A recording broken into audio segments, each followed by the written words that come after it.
Student Game Report with the man, Kyle effing Nash. Great Kyle, to how was your weekend? It's busy, dude. Racing around. I was in single parent mode. Really? As the wife was out chaperoning Girl Scouts, and the daughter was there, so I got to hang with the little man, and then Nice. on Sunday went over to the Jaguars where sandwiching a halftime ceremony for Tony Baselli. Apparently there were 22 guys at any one time trying to play football. Mm-hmm. So, yes, I'm making fun of the Jags-Texans game in case you couldn't figure that out. I know. I caught that right. It's for the audience at home. Anyway, let's start here. I know it's been 5 days since that game, and I touched on this on the first segment of the podcast about Russell Wilson and the whole just the whole thing in general. I don't know what's happened in the last few weeks, even before the season started. You mean other than the feel like not only that, but even off the field here, just all of a sudden people don't like Russell Wilson. I don't get that. Well, because it's popular too, right? And I don't know what it is. Like we're now starting to understand why Seahawks fans were dumb. We have followers on Facebook that have staunchly defended Pete Carroll and are going to use Geno Smith as a reason to continue to do so, even though their defense is still awful because of Pete Carroll, who is allegedly a defensive coach, and also playing generally weaker competition. I mean, I do respect Geno for coming out of the sky, going from a guy whose team got better when his jaw was broken because he got punched by a third-string linebacker with the Jets. No one seems to remember that suddenly, to being able to outscore Man Campbell in a shootout. Granted, it's Jared Goff, but your defense is so bad. Jared Goff missing 3 significant starters, including DJ Chark and Swift at running back, and what was it, St. Brown, putting up 45 points. You managed to put up 48. I have to respect that just a little bit. But, I think this is more about Seattle fanhood overflowing, and I think it's about the price tag associated with Russell Wilson's contract, because when a team struggles after a big contract like that, it's always going to be trendy for the media to go after him. And it's ridiculous. It's just proof that how much the casual fan doesn't pay attention, because for all the times that Rusty's been likable and anything else, now suddenly that he has done anything to look out for himself and protect himself. And listen, all the jokes about he's laughing to the bank and to the bedroom because he goes home to Sierra aside, I don't get. Is it really? It's Tebow-esque, is what I'll say. Thank you. Yeah. Yep. I made an analogy in my podcast last week. It's strong. It's certainly a lot better than any of your top 10s this season. Oh, boy. We'll see mine later on tonight. That's you threw that alley-oop I had to dunk in home. You know how this works. No, but yeah. And the reason why I have to throw that shot in there, EJ, is we're throwing traditionally boring radio because I'm agreeing with a lot of stuff you're saying. No, but I guess the better question is this, though. Are you worried about Russell Wilson moving forward? No. On the field. Okay. No, absolutely not. Listen, you have a torn lat impacting your throwing shoulder. Yeah. It's funny. I saw the news of that injury come out after I heard Colin Cowherd go off on a tear about he's not rushed, but he can't throw the deep ball anymore. Golly, you think if your throwing shoulders hurt, you might have a little trouble throwing the ball? Yeah. Holy shit. Go figure, right? So, and listen, I don't say that at Cowherd's expense. The news hadn't come out yet. And I'll put it this way. The main reason why that news came out, I think, is because of all the public chirping. The reason why that news came out is because, here we go, Denver's trying to campaign and start to build the case to fire Nathaniel Hackett before the year is out. I'm not saying it will happen, but I sure as hell can't rule it out. See what I did there? Keeping it coaches fired within the year? Yeah. That's a segue coming up soon. Yeah, no, right? So few things. First of all, and I think the fact that the opening night for Rusty in Seattle, that was a big goddamn deal. And I think that's where it all started and is still stemming from. If the running backs twice do not fumble that football into the end zone, Seattle loses that game as they should have, and everybody's expecting it. Seattle is 1-2, I think, at one point in their schedule. And also, we don't know yet that Nathaniel Hackett sucks at his job. These are the three things that are true. Because they were getting down on Rusty because of red zone percentage. Really? 2 fumbles in the end zone that didn't turn out points. And 2 fumbles literally on the 1-yard line. No, in the goddamn zone. On the goal line, right in the goal line, right on the line. They rolled into the end zone. Yeah. Let's be clear about that. Like, the progress was even forward. They were going to get in potentially there in his Christian. That's what I'm telling you. So, if I don't, I'd hate to make it so trite, but the problem with haters, EJ, they're going to hate. And Rusty is exactly that. It's the same thing our good friend G. Stelio used to say about Tom Brady, except Russ doesn't yell at other people and isn't being exposed to be a genuine asshole toward teammates as we're seeing now in his older age, right? So you help me with that. Would you rather or, hey, come on, man, let's ride. We can do this. I believe in you. Well, I think people hate let's ride because I think the problem people have with Russ too. Also, he seems so robotic. Like, he seems so like, I don't think that's fair. Calculated, like, okay, okay, go Broncos Nation, let's ride. I mean, I get it. It's corny as shit, but I understand that. But it shouldn't. But it's not a bad person. But all of you are falling for it then if it bugs you that much. Yeah. Each and every single goddamn one of you are buying and giving him. He's probably doing it on purpose now to troll everybody. It's branding at its finest. And who the hell would ever get mad at, for another example, somebody might go Tigers, corny, when Ed O did it as a coach. And I'm keeping the sport, but I'm changing the venue. Well, I'm changing the sport, air quotes, because that's college football, right? And it's not even a player.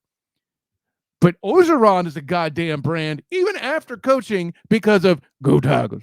That you have to have a very distinct voice there, or a Christian, So between those two things, and Rusty doesn't have a distinct voice, he has a distinct game, which getting back to you is, thank you for once again exposing Nathaniel Hackett like Janet Jackson in a halftime show if it was the entire outfit. Okay? Yeah. Yes.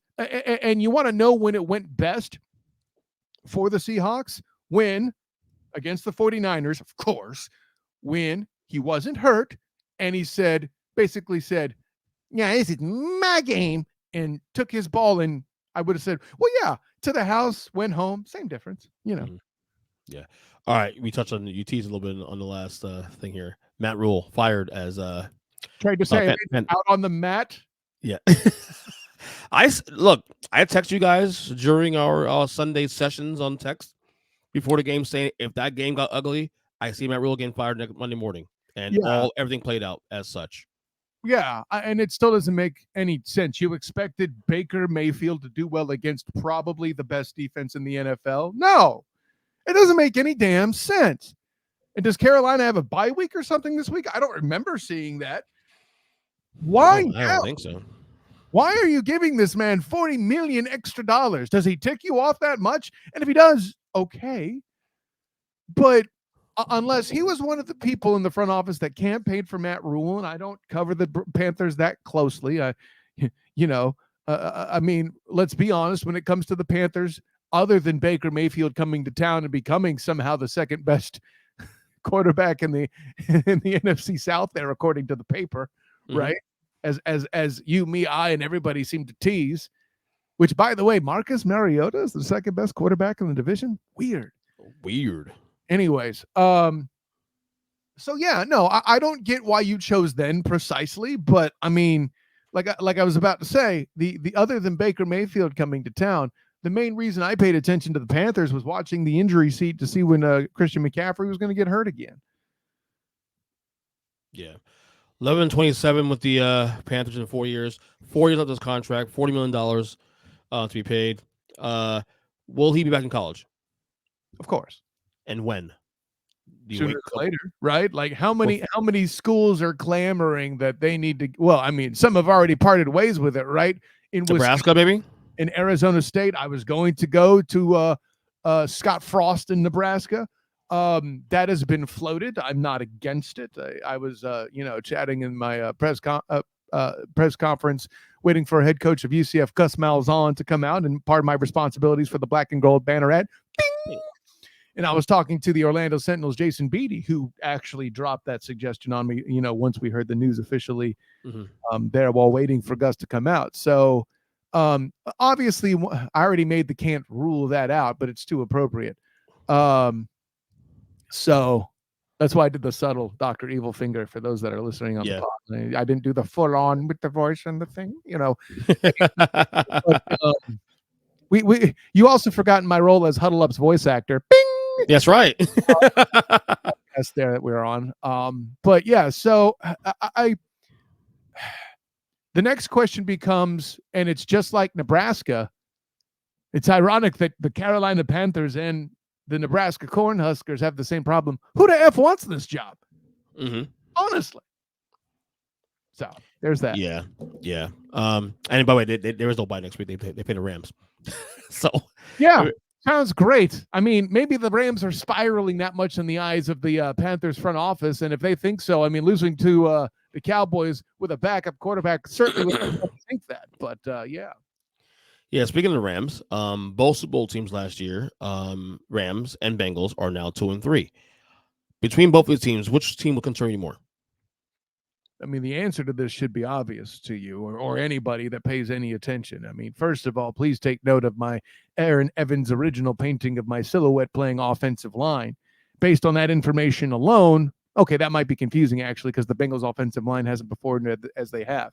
But Joey Burr is coming off of an appendectomy, missed all of training camp, blah, blah, blah, blah, blah. And having experienced that personally, getting back into shape after dealing with something that internal.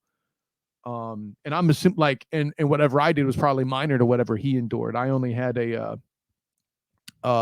don't know that I didn't need an open appendectomy. I'm not sure if he had one or not. Whole other medical question, but It could only have been worse, or equal to what I had to deal with at best. Right. So it takes time to get comfortable again after going through that. And he did not necessarily have that. Right. It's not like you can plan out an appendectomy after. It's just kind of like, hey, you feel this pain? Yeah, I'm here, bitch. Let's go. So, it's not like they could plan it out like it was elective surgery, like Jimmy Garoppolo opted to put off his shoulder surgery to assure that he couldn't be shipped. I said it. By the way, thanks to Rob Stats Guerrero of Niners Nation for feeding me that little tidbit and helping me figure that out. But John Matthew Stafford, on the other hand, relatively healthy. I know there were some murmurings. Oh, his shoulder sore. Right. He's had that. That ain't a thing.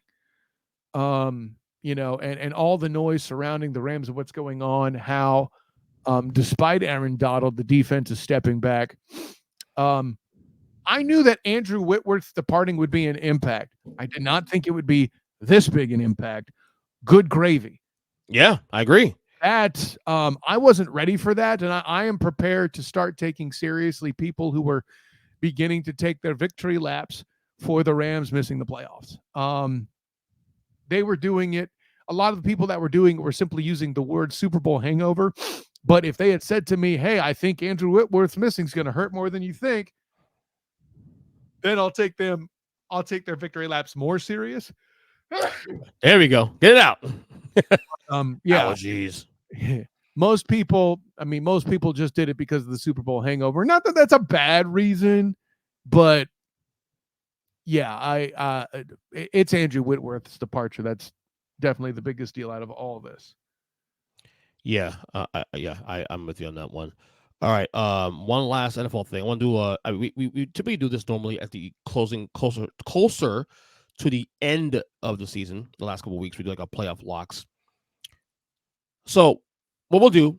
Give me the 7 teams per conference you believe are right now through 5 weeks. You believe, regardless of what the record is right now, Yeah. They think we'll still be in the playoffs. Like it can Right. be a 1-4 team. Says, you know what? I still think 1-4 team will make it at some point. Whatever. Right. And then lock up whoever you feel most confident that will stay as is. Right, So, because unlike you, I don't let records, give me the wrong idea, like saying stupid stuff like, Brian Daboll is the coach of the year and all but this he stuff. is though. So go next question. But you're just He is. wrong, and No, that's okay. but you're wrong also too. Next question. Go ahead. Stay on No, topic, you're buddy. wrong Stay on topic. because Stay on topic. Damn it. Yeah, sorry. I'll have plenty of time later to lambaste you. And I got to deal with you already. Yeah, you do. Once in the morning and at nighttime now on Tuesdays. Anything no better or no different than Mike McCarthy is a coach of the year candidate. Wait, Sorry, wait. You don't have a retort for that? True. Wait, no. Hold on. You said McCarthy? McCarthy has done no more. Excuse me. Brian Daboll has done no more than McCarthy, and McCarthy is no candidate. We'll discuss it later on. Playoff. Oh, teasing Huddle Up podcast tonight on Tuesday. If you're listening live, bing. Anyways, all right, brother, go ahead. Give me let's go to NFC first. Sure. Okay. So lay out the 7 teams, division winners, wild cards, and then which ones of all that really will be a lock no matter what. Okay. So in the NFC, there is no such goddamn thing. Stop it. Yeah. They just that's why, and like, ladies and gentlemen, I don't just abuse EJ. I let him sign off on it first. And what I mean by that is he texted me, "Oh, we're gonna do locks." I'm like, in week 6, it's gonna be a short segment. He's altered it to his credit, but locks, child, please. This is a content podcast, buddy. We're creating content here, buddy. Oh, you mean your clickbait? Got it. That too. Anyway. Listen, at this point in time, okay, so and not based on record, the teams I'm taking of course, no. as playoff contenders, the Eagles, the Bucks, the Vikings. Because the division's so bad, I do have to take the Packers seriously still. The Niners. I think the Giants have done enough for themselves. Yeah, the Giants. I can't say the Giants yet because don't say Giants yet. Because I agree with you. Yeah. I have a list here. I have a list right here too. It's more about you hating Danny Dimes than anything. No. Not saying about Danny Dimes. Danny Dimes is a tough kid. I want him to succeed, but hate is the wrong word. But just not believing in him at quarterback. They're not a good team. Here we go. They're not a good team. They're not a good team, but Brian Daboll's the coach of the year. Shut up. He's made them competent. You're offering the Marvin Lewis defense. That's interesting. How many coach of the year awards does he have? He had one, doesn't he have one? He should. And I think there's one, I think, wasn't he? I would honestly have to check. Okay. But he was wildly underappreciated as a coach. Every year they wanted to fire him, and they couldn't realize that he was the reason they got to the playoffs as much as they did with the Red Rifle. The only reason you know who the Red Rifle is Marvin Lewis. Anyways, and yeah. And is he the second best quarterback in the NFC South? I don't know. Anyway, let's see. Definitely not the Commanders. Yeah, I first segment on this podcast today, I already apologize for that. So again, that's the third time this week. You're going to keep apologizing. It's okay. I'm okay. Look, I own that. Links we went to save you from yourself, and you again, I own that. I own that, and you will keep owing it. Stand there in your wrongness and get used to it. I know I shortened the actual quote, but yeah. Anyways, I know Jim's listening, just going, "It's not right, Carl." So I have 2 teams here. So I agree with you so far of 5 teams. I agree with you on Philly, Minnesota, Tampa Bay, San Francisco, and Green Bay. Yeah. With you on that. Green Bay find a way. I have 2 teams you haven't mentioned yet. The Cowboys and the Rams.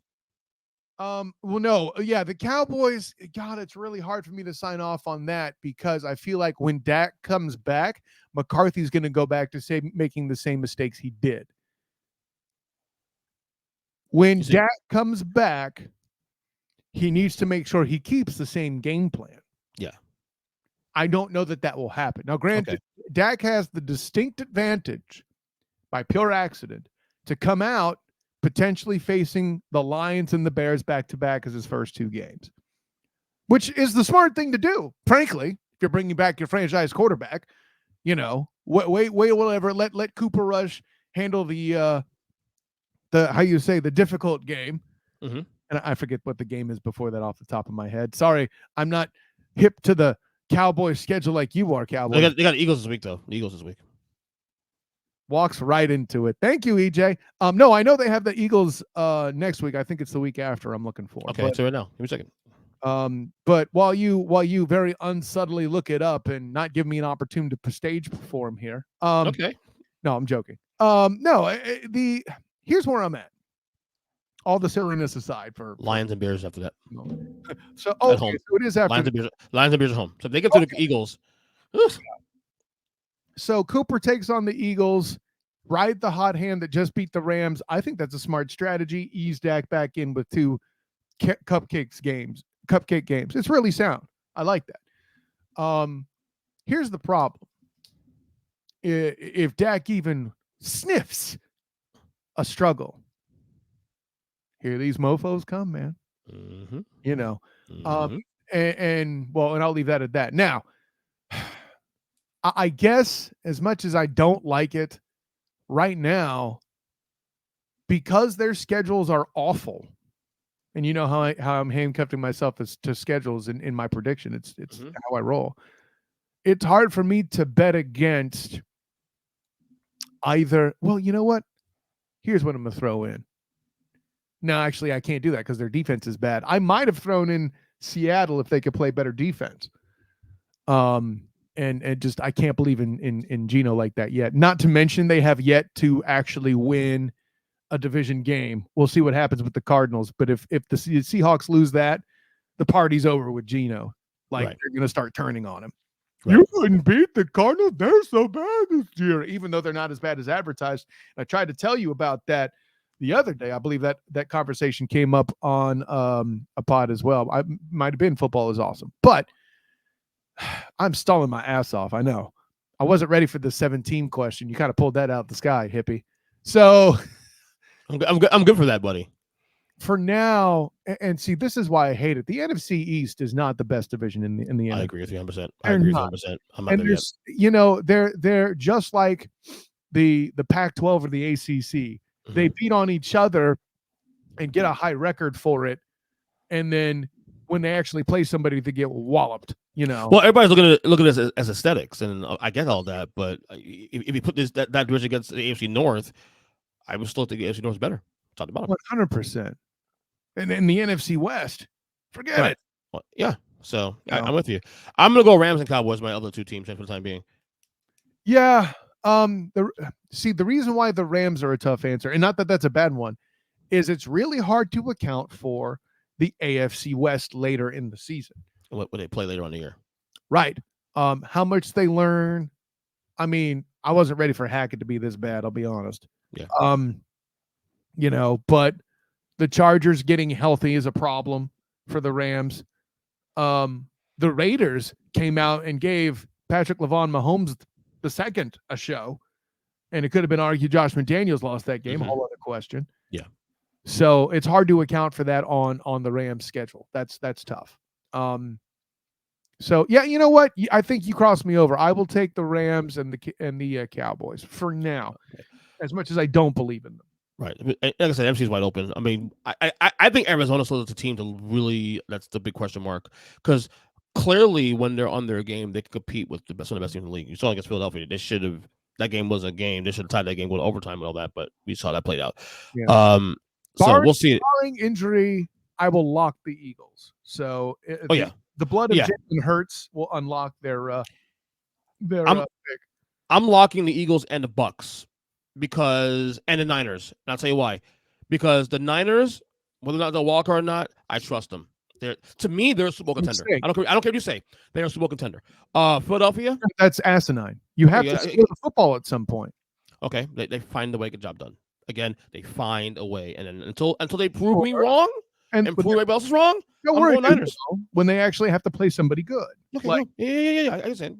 Okay. Because Patrick Mahomes II is on the schedule. Yeah, okay. They can go 10-7, and I still trust them.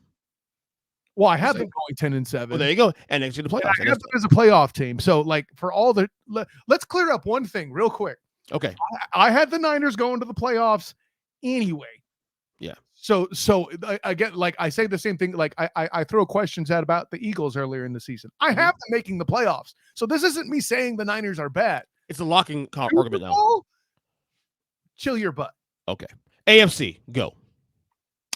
Okay, so I'm easy, obviously, on the top. Bills and the Chiefs. Duh. You know, and why they were anything other than 1 and 2 on your power rankings ever is just proof of how bad. And their locks also too. Your job. Yes, right. I thought I said locks, but if I didn't, my bad. No, it's okay. It's okay. No, this is for home, not for you. I don't care what you think. Why don't I'm kidding? I said it. That's right, I said it. Let's see. Let me get back to it. So yeah, I'm going to crown the Bengals. I think they get in. You know, their 2 and 3 is deceptive, and not to steal an EJ line, they could easily be 5-0. Okay, you like that, don't you? You like that, huh? No, I don't. Good. I'll keep doing it now. Thank you. Go ahead. Baltimore? At least I don't lie and claim myself a Giants fan like Shut up. Anyways, Baltimore. No. What'd you say? Baltimore? Yeah. Thank you for you got me there. I was gonna say 3 AFC North teams: Baltimore, Cincy, and I'm going to say the Browns right now. Really? Because I think they have the right style of offense, and they've won games they shouldn't have. I could argue that the first disappointment we've seen of the Browns this year is blowing it in this game against the Chargers. And again, it was a missed kick. That did it for me. Now, granted, the Jets game, we can bring all that up, sure. The fraud cons, whatever. Jacoby Brissett playing down to your competition. It's a thing that happens. That missed kick against the Chargers, I think, hurt the most, right? Because the fraud cons, that's not even a conference loss. And they did it because and because that coach also I worry about, did his thing again, did the wrong thing. Yeah. The coach I worry about. I don't trust. On the Chargers side, just saying. I said it when you started, and you see what I'm talking about. I don't want to go off on an analytics rant and take this out of the proper time frame that you planned, sir. But okay, I got 3 AFC Norths. I'm going to stick with the Bills being the only one out of the East. The Jaguars are still coming out of the South. I'm sorry. As much as EJ wants to talk about, I'm rooting for the Jaguars. I love it. Hold on. As much as you want to talk about rivalries being frisky and everything, frisky. And when they have such a situation with the Texans, you and your boy Zach by extension, because he's too scared to IM anybody or DM anybody, to use an intermediary to talk shit because he knows he's going to get dunked on with his lack of knowledge. It's obviously existing because he's losing to you, who's garbage at top 10s in a gambling situation. I can't wait to Thursday's podcast. No, I'm sorry. Stoner McPothead should not be slinging shit if he can't do it to me directly. I'm just saying. Obviously, I'm joking, Zach. Take it easy. But no, I still have the Jaguars for one reason alone. That's because they play great defense. I think one team does need to clean it up. That's the big thing. Oh yeah, Turner's gotta stop. So you have Buffalo, Baltimore, KC, Jaguars, Browns, and Bengals. You're missing one team. Could it be the Chargers? Could it be the Dolphins? It's the Chargers. It's not the goddamn Dolphins. Especially, listen, even before that dumpster fire of a situation happened with their injuries and the quarterback and all that, which is a whole other ball of wax. I had former panelists coming out of the woodwork asking to do more shows about encephalopathy. And I'm like, bro, we don't know anything yet. We just know that Ish was messed up. Yeah. All right. Finally, college side real quick. What's one question on college side? Are you buying what Tennessee Vols are selling? Big game against Alabama this week, by the way. I would need a clear distinction of what the product is that you are selling me, sir. What does that mean? Okay, well, let me ask you a question. Do they have a good chance against Bama this week to win? Probably not. Okay. But Texas gave them a scare. So we live in a world where I would say Notre Dame beating BYU is a big deal, but it's really not. Because them beating LSU this week wasn't a shock. It's the way they beat them. It was the dominance factor was a thing. Yeah. Right. I expected a high scoring game. I did not expect them to play as good a defense and hold LSU down the way they did. But yeah, there you go. I mean, we've been over many times on this, on Huddle Up. I've been over it many times on the Black and Gold Banneret podcast. Bing! That Josh Heupel is going to win games, 63-61, and that doesn't fly in the SEC typically. No. And I think they have both Bama and Georgia on the schedule. So I'll put it this way. You are selling ice cream or betting me cookies. Ice cream. And the only reason I'm not buying the product is because I am diabetic in the form of you having Georgia and Alabama on the schedule. I feel like that's a shot of me for my cookies. You're damn right it is, Ernest Christian. Bastard. You bastard. You're about to get mugged soon enough. I can't wait. All right, Kyle, plug away. Camera, but it's in the dishwasher. Plug away, Kyle. Well, I use it. It's not. I know. That's okay. I love it. No, man. Listen. No, I'm not going to send you the used mug. You're not that big a fan, Jesus. So, listen. As always, an honor, joy, and privilege, Ernest Christian. Check out my work with the 3-point conversion. I just dropped a reasoning article, if you will, reminding Jaguar fans and people at large why the Jags aren't eliminated just because of one bad game, despite the fact it was really cool to be on the field for Tony Pacelli's Hall of Fame ring dedication and the retirement of his number 71. Let's not freak out yet. Check out what I typed there with the 3-point conversion on the 3pointconversion.com. It's the number 3, not the word 3. Also, my Matchup Mania will drop on Wednesday as per usual. Very rare sighting that a team goes back-to-back. It was the Chargers earlier this year. You'll have to find out what team is on there for the second week in a row here coming up. You might have a guess there, EJ Christian, but I'll leave it alone. And, of course, my work with the Black and Gold Banneret. Monday, I was at the press conference with Coach Malzahn, as I mentioned, leading into the game versus Temple, as UCF tries to push forward after toppling SMU. I will be dropping a preview for that game probably tomorrow because I'll be writing it tonight. So short turnaround there because they're playing Thursday night, ripping and roaring. And, of course, on Wednesday, the Student of the Game podcast goes live. Check that out. Can't wait. Great show last week with Pemberton, man. Excellent analysis by him. Yeah, Mancini and Pemberton were both fantastic. And listen, you need a scuba certification to do a show with Pemberton, man. He goes way deep. He does. And God bless it. He's the Muslim football scout does his thing. It's fantastic to watch him work. And, maybe you should actually be serious about contacting him. There's that. Anyways. I will. And, so check out Wednesday's edition of the Student of the Game podcast. I will be bringing in Big Jim to actually try and explain Cowboy success. Sorry. Oh, God, you got him coming to the show? Really? You got him doing that to Cowboys? Mr. Bottom 5 team. Why not on bottom 5 this week?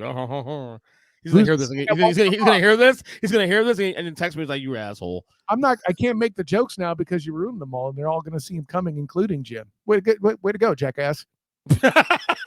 Got yourself in the foot there, didn't you? Would have been a great podcast experience for you, but you had to run your mouth, didn't you? Yeah. Oh, hey, you owe me. I mean, hey, look. You guys pick on me all the time, so you can't get mad at me. So see, hold on. Let before EJ plays victim. And no, I don't mean any particular politics with that. Of course.